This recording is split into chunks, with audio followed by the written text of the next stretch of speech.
Are you there? Yes, I'm here. Sorry about that. All right. So let's see here.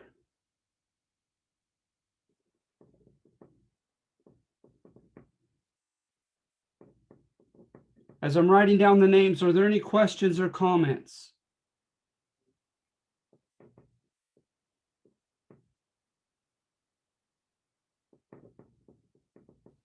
I really enjoyed reading the Constitution. I've never done it before. I've never read it, and it was awesome. It was very enlightening.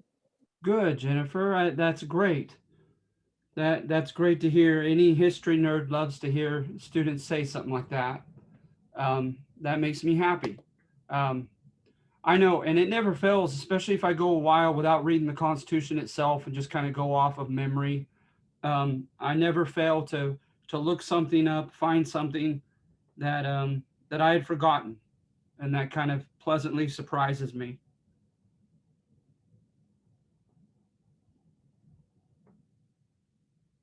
All right, so let's see here. So we have 7. All right, I have you. Okay, and so the next one we're doing today, right, is the early republic. Um, shoot, I might have to go off of memory because I don't know if I have the technical savvy to look something up that it hasn't yet been opened. Let me see if I can do this. There we go. On class, let's see here, test 2. Okay, let me go back to the video and then try to share that. Sorry. Okay, so on this one, right, we're doing great man history, and remember, that doesn't mean that the people are great ethically. All it implies is that if you want to imply as to why and how things happened the way they did, you believe that it was heavily influenced, the chain of events and the turn of events were heavily influenced by the decisions of those in power. Okay, so as opposed to great man history, you have like social history, where you say, I want to know what life was like amongst the common people in New York City in the first 2 decades of the 1800s. You could find books on that. Or they call it, they used to call it history from below. The people, the common faceless people that never became famous, right? You could do history and derive quite a bit. They've done some impressive work in that regard. You also can, believe in structural history, where you believe it was the economy, the political system, and bigger forces like culture, etc., that really dictated the way events unfolded, and you could focus upon those things. So this is just one school of thought. It's just one school of history, all right? And it's the only time I do it in the class, where I primarily focus upon those in power, okay? So keep that in mind. This is just one facet of history, looking from the top down, all right? So on the first one, what you're looking at is casting blame on the administration of Washington, right? The first administration, the first 2 terms under George Washington as our first president, casting blame on his administration, in particular, making a villain of Alexander Hamilton, and contending, right, that perhaps not so much in reality, but at least in perception, he did enough to frighten the liberal libertarians, those who feared big government, right, and tyranny from above, that he did enough to frighten them with his public image into forming an oppositional party. That's what you're looking at for number 1. And you should find evidence in there as to how he did that, right? And so it's important to remember that as context, is the libertarian liberals at this time who feared and distrusted government. They were afraid that any administration in the future might abuse power, might try to, expand the scope of government larger than the Constitution had originally allowed. So hence, right, the term they use in political science often, it's probably an old archaic term, but when I was in school, was strict constructionalism. They were strict constructionalists. They contended that whatever is the government can only do that which is explicitly told that it can do in the Constitution. So if it's not in there, they can't and should not do it. Okay, for that reason, because they were libertarian. They were anti, bigger government than is necessary. Whereas the other group, right? Of course, they weren't overtly Unitarians. A Unitarian is someone who believes the central government ought to control everything, right? They didn't go that far, at least in their rhetoric. They wouldn't have. That would have been semi-suicidal politically to go that far, right? They would have sounded too much against the rhetoric of the Enlightenment, the French Enlightenment, the Scottish Enlightenment, etc., and also just American political tradition. They would have sounded like they were for, an aristocracy. Remember, aristoi means the best, a self-appointed elite controlling everything, and that they would have, it would have smacked of tyranny, the very tyranny that Americans claimed they were fighting against prior to this in the War for Independence against England. So at any rate, but what they did argue is that they were pragmatic, that they were practical, right? And that certain things needed to be accomplished for the benefit of the country, okay?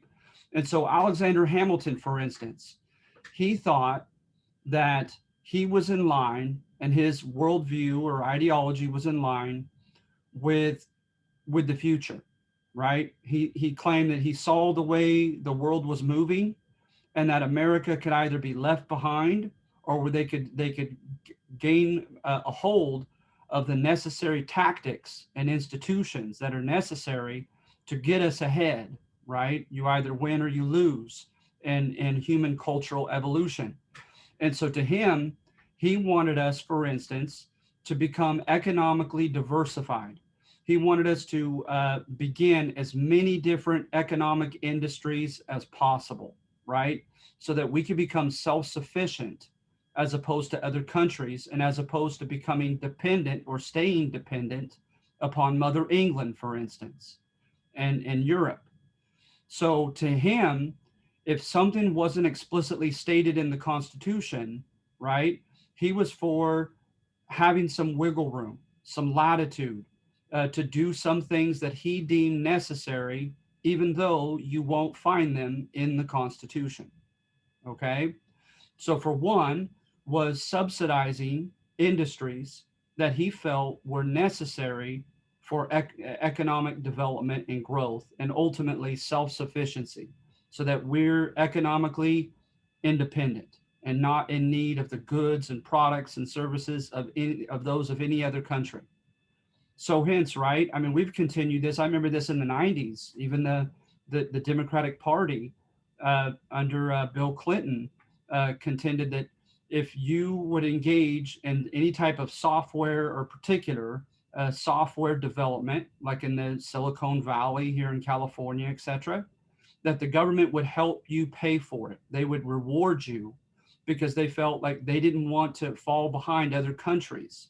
So you'll notice this has become a bit of a political tradition, but you won't explicitly find it in the Constitution, right? Another one not so far ahead as the 1990s can be found in the mid to late 1800s with the railroads. It's expensive to build a railroad, right? It takes a lot of capital or money to begin with. You have to pay out a lot of overhead before you see 1 penny of profit. You got to, all the metallurgical processes that have to be brought about with the iron and the steel, all the workers that you have to hire, and the labor wages, and buying the property, right? And so it takes a long time for you to put down all those train tracks and finally get to charge people for traveling or putting their freight upon that railroad. So to Hamilton, he would want the government to make it worthwhile for would-be entrepreneurs or business owners to do that, because he felt, right, like something like a railroad. This is anachronistic. The railroads haven't come yet, but I'm trying to make a point, and the railroads, I feel like, convey that point well. And so later, other governments after Hamilton, in his spirit, if you will, that's exactly what they did. They said, you know what? We'll give the railroads so much acreage of free land for every mile of track that they lay to make it worthwhile for them, to give them an incentive not to go about some other type of industry or business or venture that is less tough, right? Less arduous, less time consuming, that doesn't gobble up as much of their overhead as a railroad would. And so, because they believed, again, that railroads would serve the entire country, they would bring about many benefits for many demographics of Americans in the future. So that's what Hamilton, that's one of the facets of Hamilton's system, if you will, is he wanted to subsidize new businesses that he felt would help the entire country develop economically. Okay. But he also, before that, in order to be able to afford to subsidize them, he wanted the federal government to be heavily involved in the economy. And when you had read your Enlightenment works, like Adam Smith, they spoke about a completely free economy, right? In which the government did not intervene. And so he's going against Enlightenment thought and having a free capitalist economy, because he's wanting the government to intervene right away to help the economy develop. And then the first thing he thought is the government needs to be able to borrow money, which is constitutional, but to do so, we must make good on our credit, right? We had poor credit record during the Confederation. And so he thought, you know what, the federal government is going to help the states get out of debt. Now, when you first think of it, you know, kind of pragmatically, that's wonderful, right? If you're South Carolina, although that's a poor example, mentioning that state. But I can't recall a couple of the states that were really indebted at this time. It seems wonderful, right? The federal government's going to get you out of debt. But if you think like a good libertarian, right, what the government does well for you today, it can do to your detriment tomorrow. You don't want Washington, D.C., even though it was New York at first, the capital. You don't want Washington, D.C. coming in and controlling your budget as the state of whatever, of Virginia, etc. And so hence, he's already looking a little bit despotic, right? Like the Unitarian, like the central government is getting its hands in the economy a little bit too much to the liking of the libertarians. And then to help get out of debt, right? Part of that, part of the methods that they followed to get out of debt entailed bond certificates. So the bond certificate, right? You're lending money to the government, and it's promising you back that money plus interest. So it's a better alternative than just putting it in a savings account, because it's accruing better interest that the government is going to pay you back. And so, but let's face it, who are the type, what demographic of people have the means to lend any type of significant amount of money to the government? Those who are already wealthy, right? And so this is beginning to smack to the libertarians of a plutocracy, a rule by the wealthy. The wealthy are in cahoots with the federal government, and their interests become intertwined, so that what's good for one becomes good for the other. And again, you read your Enlightenment works, that was supposed to be a thing of the past, and that was scary. That could lead to a very dangerous combination of the wealthy along with the central government. So then also, in order to help get us out of debt and help subsidize businesses, Hamilton decided that it was worthwhile and even necessary to have a national bank. Remember Article 1, Section 8, what the central government can do. Do you find anything enumerated in there about constructing a national bank? No, right? You won't find it throughout the Constitution. And so hence, he's establishing an institution that is not strictly constitutional. And so then it didn't help also that England had a mother bank. And so it looked like he was following Mother England's, path. And so then when it was defended in the Supreme Court, right, whether it was constitutional or not to have this central bank, is they utilize the necessary and proper clause, right? Remember that's at the bottom of Article 1, Section 8. It says whatever is necessary and proper to fulfill any of the aforementioned duties that Congress can enact, right, shall be done. That clause already scared the heck out of libertarians because it seemed like a blank check to them, offering the government opportunities to do a myriad of things that are not explicitly told that it can do by using that clause, whatever is necessary and proper. So, and then it succeeded, and the Supreme Court supported the constitutionality of this central bank, which you won't find in the Constitution, under this scary clause, the necessary and proper one. So you see, he's beginning to elicit the fears, almost the paranoia of the libertarians. And it might say something that James Madison, who was, one of the key, if not the key author of the Constitution. And he clearly wanted a stronger central government, less democratic government than we had had under the Confederation. So hence he was a conservative. He helped write the Federalist Papers to defend the Constitution, etc. He is going to swap sides because he's going to grow concerned what he perceived to be the excesses going too far, right, of Alexander Hamilton becoming too conservative as our first Secretary of the Treasury. And so he is going to meet up with Philip Freneau and other kind of oppositional newspaper editors, and also Thomas Jefferson, the leader of, somewhat leader of the liberal libertarian opposition. And he is going to begin to fire away against the administration with the written word, with the pen. And so, you have this going on. And then in addition to that, you have this rebellion, this Whiskey Rebellion. And with the Whiskey Rebellion, it was being enacted by the Executive Treasury Department. Remember, taxes were to first originate with the House of Reps. And so that's constitutionally dubious. And a lot of people who could not contend in corn or grain or wheat cultivation with the big guys, they were being undersold. The people were using economies of scale. They had more money, they had more wheat and more corn that was produced, and they could put a lower price on it, right, than the smaller producers. They were selling them out of business. And so what some of them began to do, the smaller producers of wheat and corn, they began to utilize the wheat or corn to produce fermented whiskey instead. So it was kind of their path. It had become de facto their path toward the American dream. And now it's being taxed by this administration, right? This administration that's taxing it, which was not originating with the House of Reps as the Constitution states.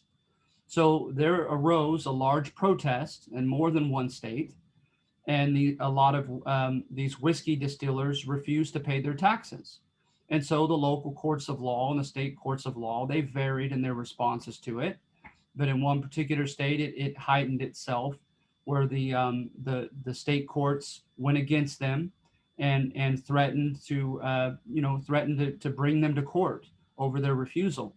And it's going to evolve into an outright rebellion, kind of like Daniel Shay's rebellion during the Confederation.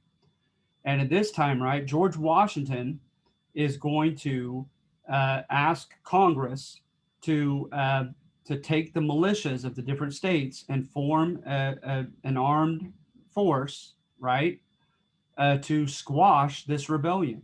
So now he's raising troops, and he's subpoenaing them from the state level to the federal level to be utilized against fellow Americans, right? This frightens the libertarians. And who but Alexander Hamilton himself, to a certain extent, led the armed forces against this rebellion. And so to some people, this all was just too much. It was just too far. And then in addition to that, you had Jay's Treaty.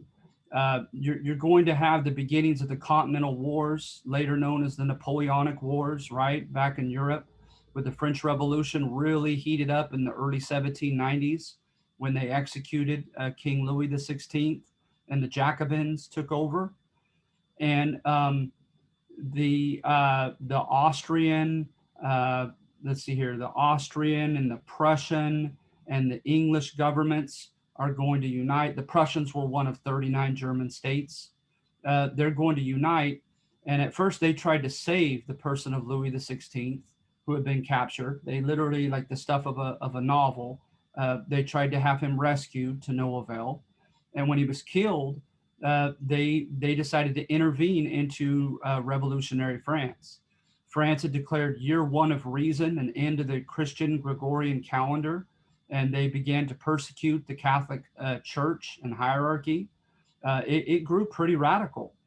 They had these kind of kangaroo courts in which they called enemies of the state simply those who were a part of the French nobility, and for no other reason than just being noblemen. Were found to be enemies of the state. It got pretty radical in the French Revolution, right? I think you could make the argument that it went further to the left than our, quote, revolution ever did. And so it scared the heck out of our conservatives. But then you had almost kind of blasé defense of it by people like Jefferson on our libertarian left, who stated, right, that at least the Ancien regime, the old school way of doing things, was dying, and there could be a new world order like the Enlightenment called for. And maybe they're being excessive, but it's better than staying with the Ancien regime. So it had a polarizing effect, this French Revolution and the Napoleonic Wars, on Americans. The conservatives tended to side with the conservative side of Austria, Prussia, England, and the liberals tended to side with Napoleonic or French revolutionary armed forces that fought back against these three countries that intervened into their revolution.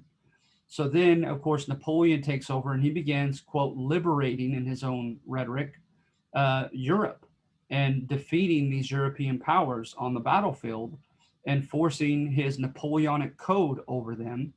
And by the way, you know, to show that things aren't black and white often, you know, he did rule rather kind of despotically, which was ironic in following the French Revolution. But the Napoleonic Code was rather enlightened. It, for instance, gave a lot more rights and powers to women.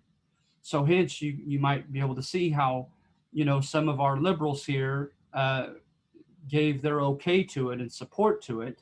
And then many of our conservatives were horrified by its perceived excesses of going too far to the left. So at any rate, both sides began infringing upon what was increasingly considered an international right. This goes back to the Catholic Church and its notion of just war doctrine, as far as why a war is to be fought and how a war is to be fought. And according to the Catholic Church, trying to stay on the side of right and not sin. And so at any rate, part of that, under the jurisdiction of how it's fought, included the right of neutral countries to be able to trade non-contraband, non-military stuff to both belligerent sides that are fighting each other.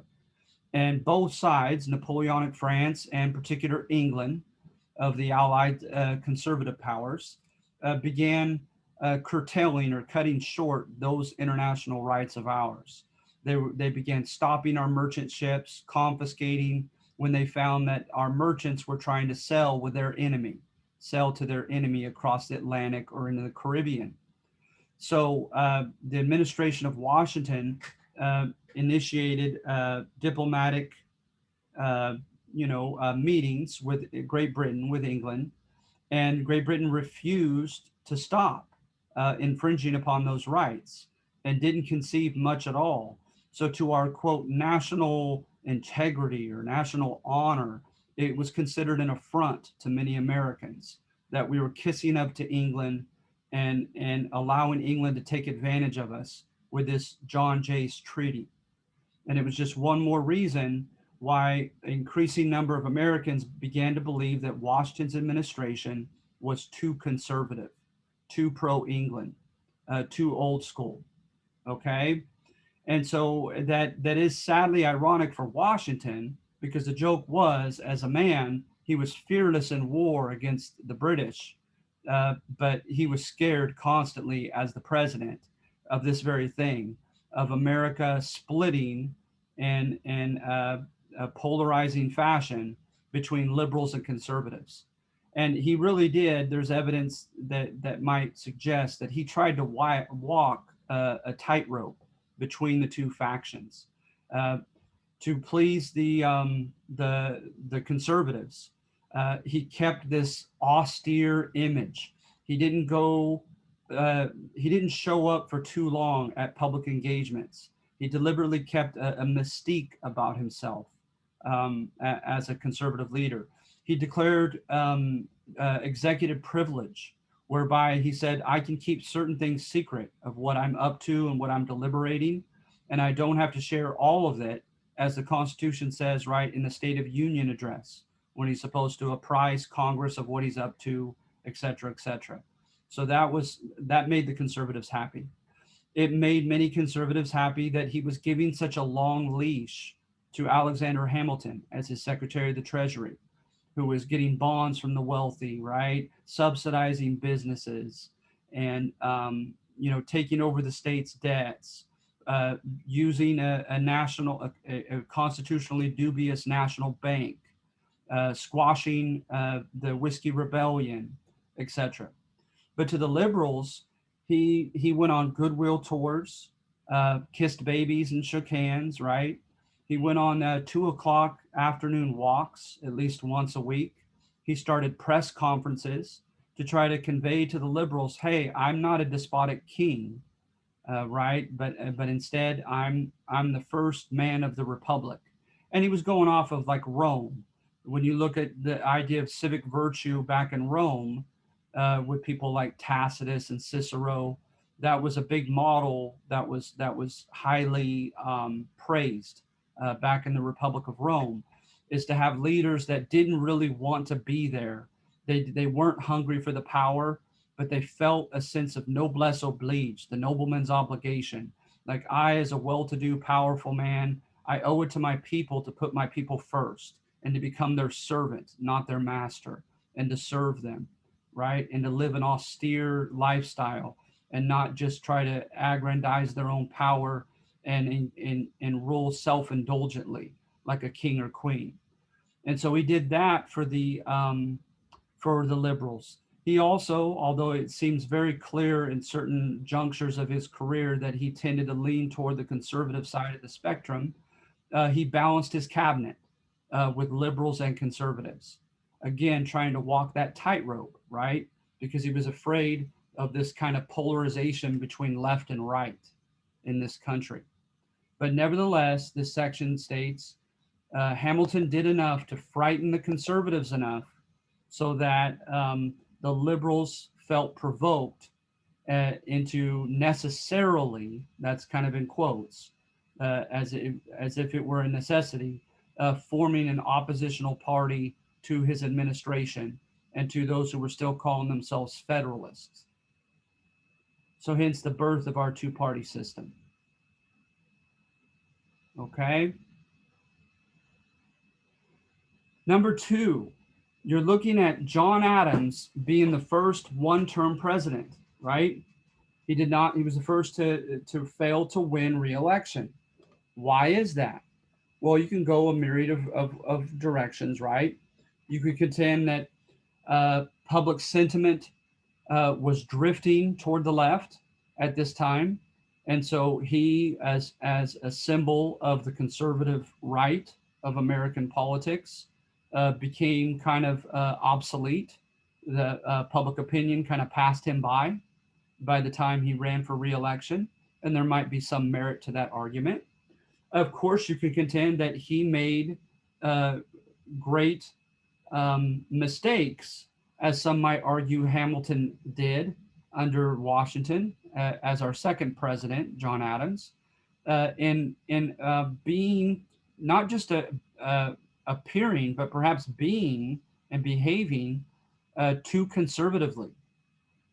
and that it brought about a reaction of the people that, they didn't like it. And so you can go that route as well. But here, right, is I would make the argument that David McCullough is writing in court history fashion. He seems to praise, justify John Adams and what he did, right? And he can't lie and state that he won re-election. So he has to have a noble reason for which John Adams failed to be reelected, right? And what is that noble reason? Is namely, look for the thesis, is that he states that in politics, you have to play the game. You have to be, almost to the negative caricature, a typical politician. Find a faction that you identify with and stay with that faction no matter what. Even if you agree or disagree with some of their platform, uh, stay with them and utilize that faction's power, right, to stay in power. But instead, he states that John Adams was too independent minded. He had too much integrity, personal integrity, to be a successful politician. So hence, he was almost too good of a person to do well in politics, right? I know that's pretty far to the court side, but I thought it was thought provoking, and feel free to disagree with it. So what you find is evidence of him towing his own line, right? Of him doing what he personally felt was the right thing in each given situation. And in doing such, he alienated both the left and his own right.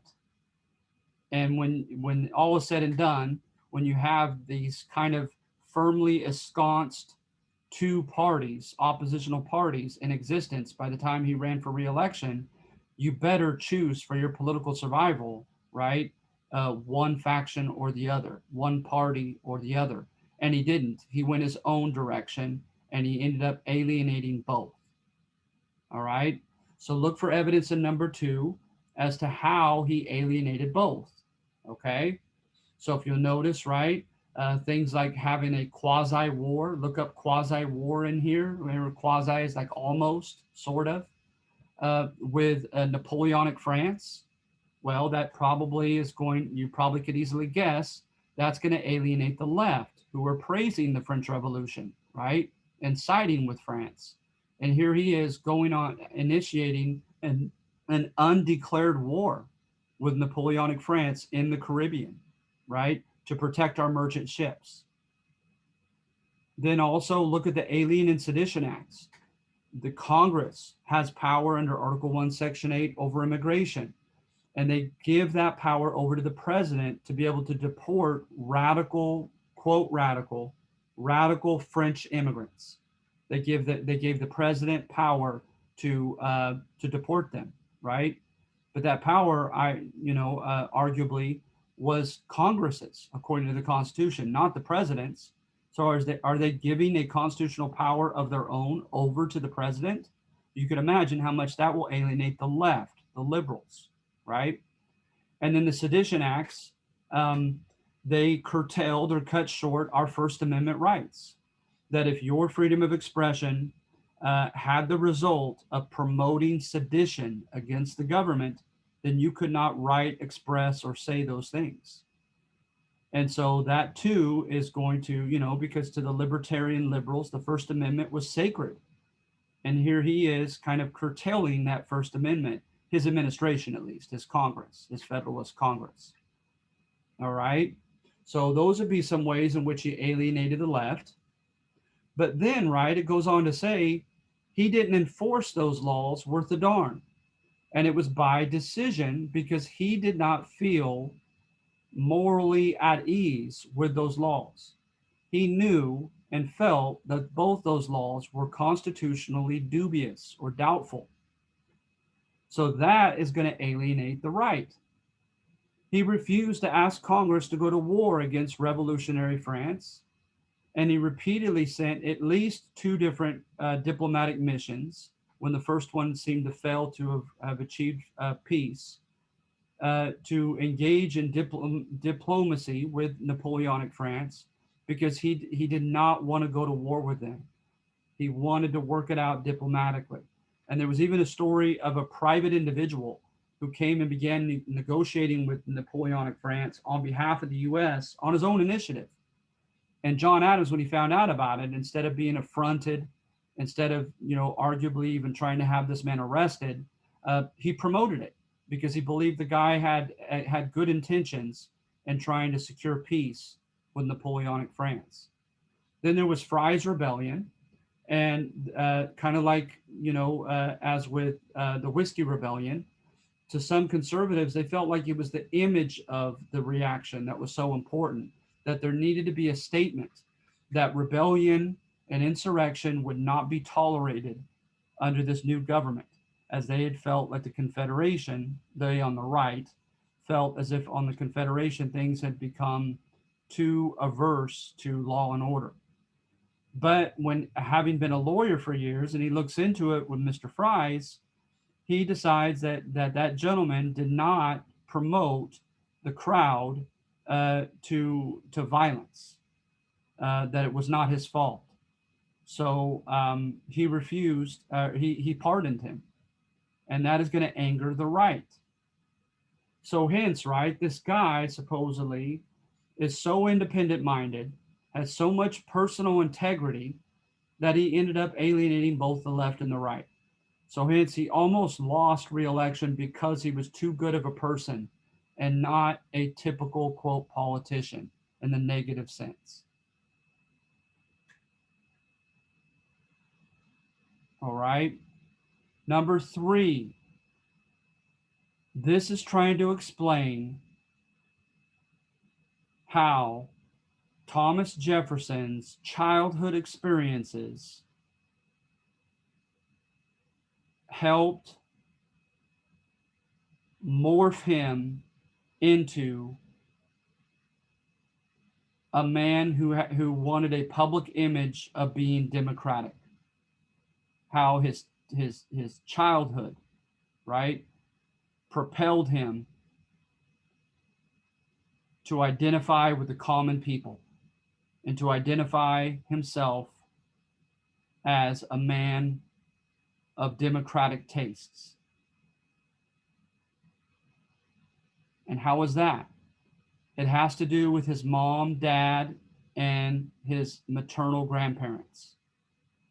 It has to do with wealth guilt, feeling guilty about having such a wealthy, privileged upbringing.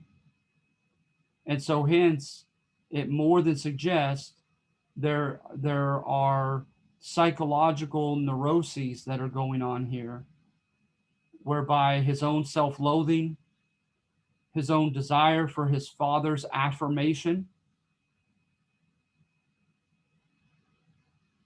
his own projection of frustration toward his mother and grandparents being directed toward other people of privilege and wealth, kind of dictating his behavior as he got older. So it's a psychological history of Thomas Jefferson. I find it to be fascinating. I would highly recommend that book if you had the chance in the future. It's called American Political Tradition by Richard Hofstadter. And this is just one single chapter on one individual. It's filled with great man history, and they're often psychological in foundation, each of the chapters. So I'm going to leave that one there because I want you to read it yourself. I want to leave a little bit to your own revelation because I think it is absolutely fascinating, his thesis in this chapter on Jefferson, as to why he became a political leader who identified with the common people and who projected himself, at least as far as his image, if not in reality. Okay, so I think there's a little bit of suggestion that it was more about image and an act that he was playing. Nevertheless, an act that emanated from emotional impulses inside him, whereby he's trying to convince himself, he's trying to convince his dad and others that he's not like his mom. And then the title of number 4 says everything. Thomas Jefferson is our third president.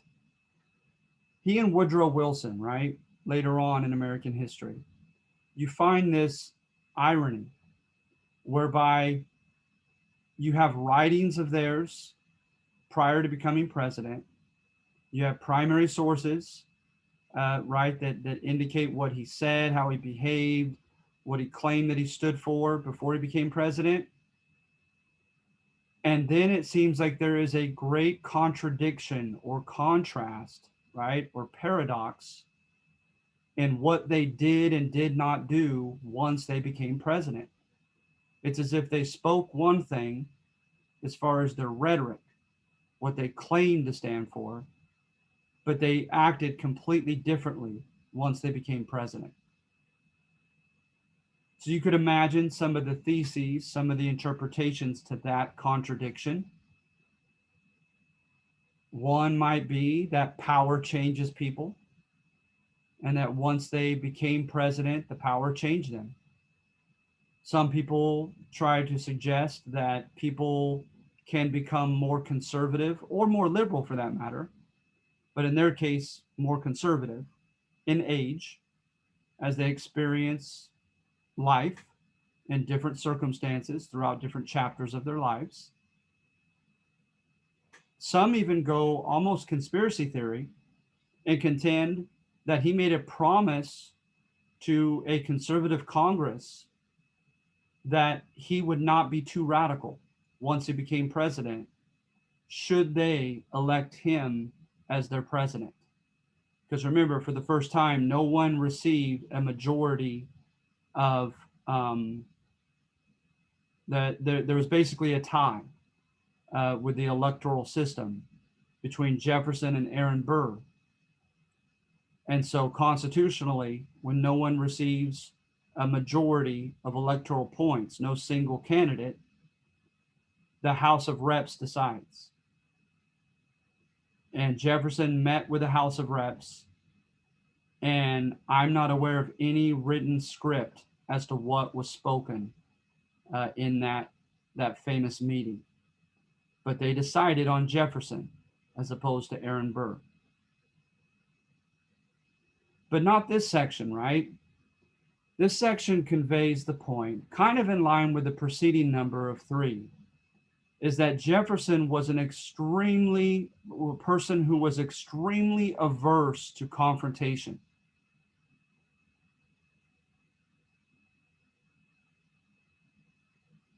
You put this guy alone in a room, or you surround this guy by other liberals, with other liberals, and boy, put a pen in his hand, and he was as fierce as a lion as to what he would contend, as to who he would oppose, etc., etc. But you put him in mixed company. You put him in the company of conservatives. You send opposition, fierce opposition especially, his way. And to some great man historians who have observed him and scrutinized him through the primary sources, they contend that he folded. So in this section, right, as the title conveys, it's suggesting that he didn't change. He wasn't just a hypocrite, okay? But that every facet of his platform seemed to face opposition that he felt was I'm sorry, I'm not aware of the proper prefix, manageable, right? That could not be overcome. So he caved in. So instead of being idealistic and wanting to change and improve the world, right? He simply became pragmatic and said, you know what? I'm going to do what practically brings about the best, most beneficial results, not what necessarily I stand for.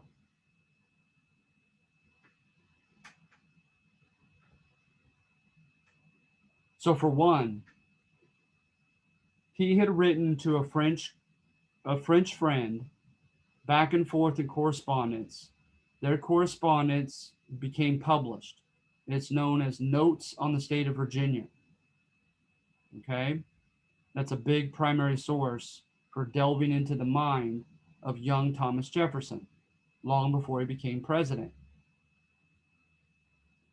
Well, in there, right, he contends that chief executives cannot and should not act as commander in chief until, right, Congress has declared war.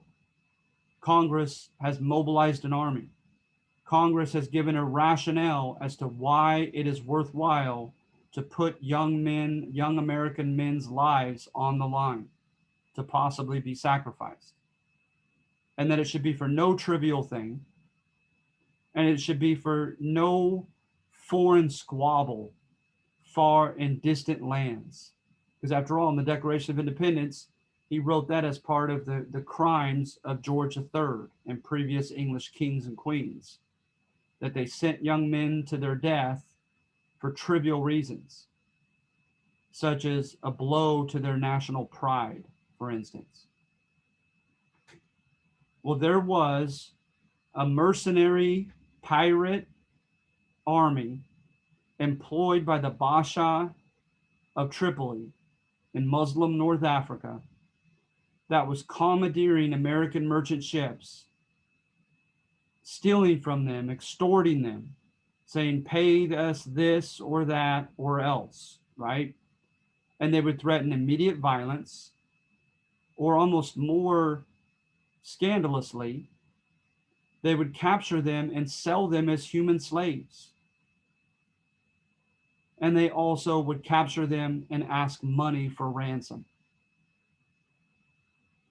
Well, this happened under the proud George Washington's administration, and he turned a blind eye to it. Right? 3,000 miles across the Atlantic and the Mediterranean Sea. Washington and its successor, John Adams, basically said, we have bigger fish to fry. We have to choose our battles. Well, Thomas Jefferson chose it.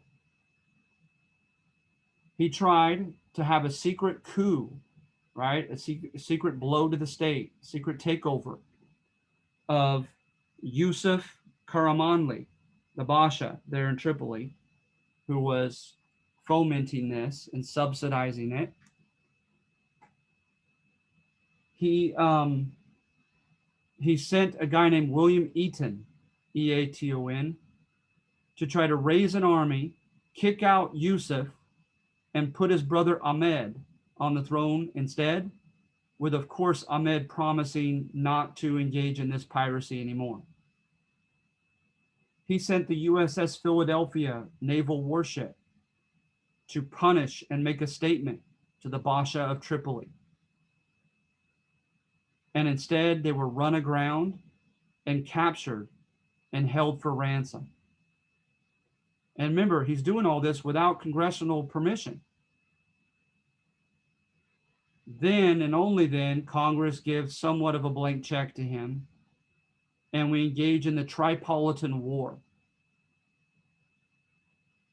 So that's a bit ironic. Jefferson wrote scathingly against slavery in Notes on the State of Virginia and in the Declaration of Independence. But he kept his slaves until death and gave most of them over to his daughter, his white daughter.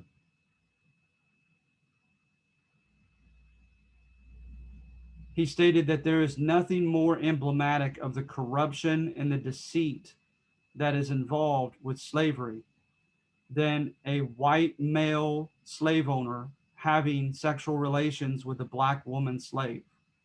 Because after all, can she really say no?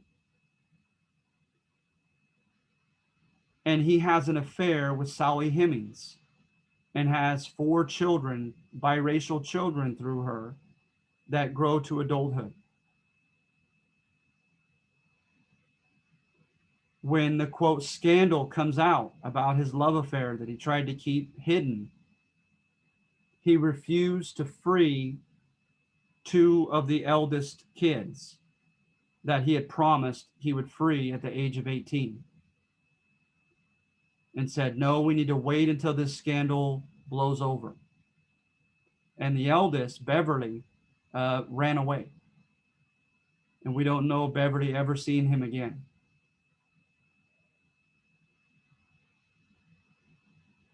He was a strict constructionalist.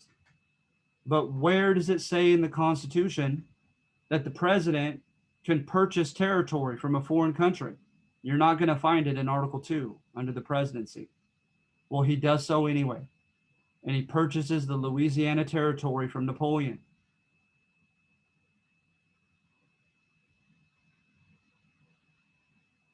Right? And he puts 42 handpicked men, 21 at the top of the territory, 21 at the bottom, to rule over this land, because he contends that the Native Americans, those when it was Spanish, those when it was pre-revolutionary France and Louisiana French citizens, the Cajuns and the Creoles, he said none of them were accustomed to self-government and could be trusted with self-government. So Mr. Democratic, Jefferson, refused to initiate democratic government in this newly bought territory. Then, while negotiations were still underway, he sent what looked to be, it was a topographical crew, kind of like later on with John C. Fremont and others. It was to look at the flora and fauna, the animal and plant life, the geographical circumstances, the rivers, the Native American tribes, looking for, to try to excavate megafauna like woolly mammoths or maybe even dinosaurs, etc. So they contended that it was a scientific exploration unit, but it was under the wing of the armed forces. Meriwether Lewis tended to kind of embody that intellectual side to it. But then Clark, right? Clark was a military man, brought soldiers with him in the Lewis and Clark expedition, and would meet with the native tribes and began by telling them, greetings from your great white father, who is purchasing this land. It will now belong to him soon.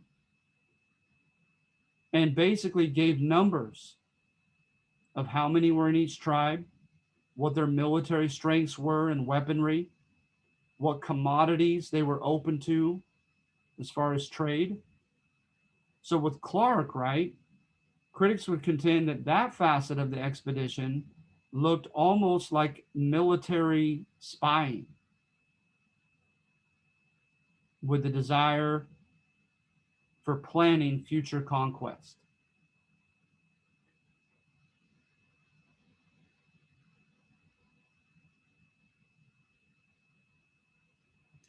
Jefferson hated Hamilton's system, but he let it be when he became president. He didn't kill the bank and the subsidies to the big businesses and its involvement in borrowing foreign money and its bond certificate policy, because his Secretary of the Treasury told him that the system was too ensconced, it was too dug in, and that it would have been catastrophic. Too many people had loans out, money owed to them, debts to pay back, etc. That too many key industries were involved in this system of Hamilton's, and that it would be detrimental to the entire economy if Jefferson messed it up. So Jefferson let it be. He even went further. He promoted subsidizing the famous Cumberland Road, one of the first interstate roads, to help with transportation, communication, and commerce or trade. So how ironic, right? Many, many ironies can be found in the presidency of Thomas Jefferson. But again, not quite to the degree of number 2 with John Adams that David McCullough does. I think you find this thesis to be somewhat sympathetic toward Jefferson. Again, in stating that Jefferson may have acquiesced to the reality that circumstances beyond his control could not be overcome, and that he must go with it rather than oppose these circumstances and become practical or pragmatic rather than idealistic. Because remember, when you're idealistic, you have a plan, you have a definitive plan for improving the world, right? And you stubbornly adhere to that plan no matter how difficult or even unrealistic it may seem.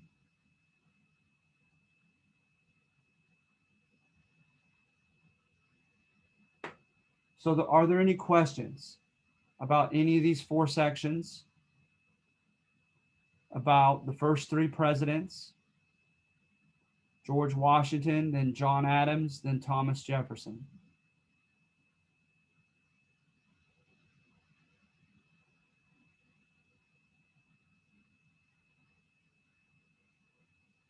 All right.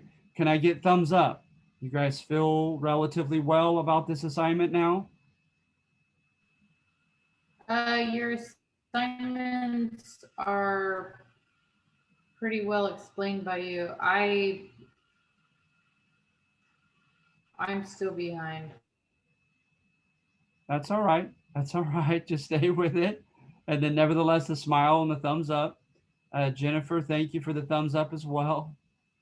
All right. So really, you guys, that's it. That's it for this meeting.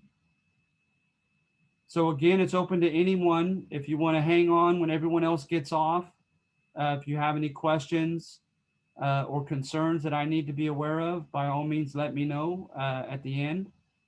Otherwise, utilize the Canvas message, and recall also that I'm taking,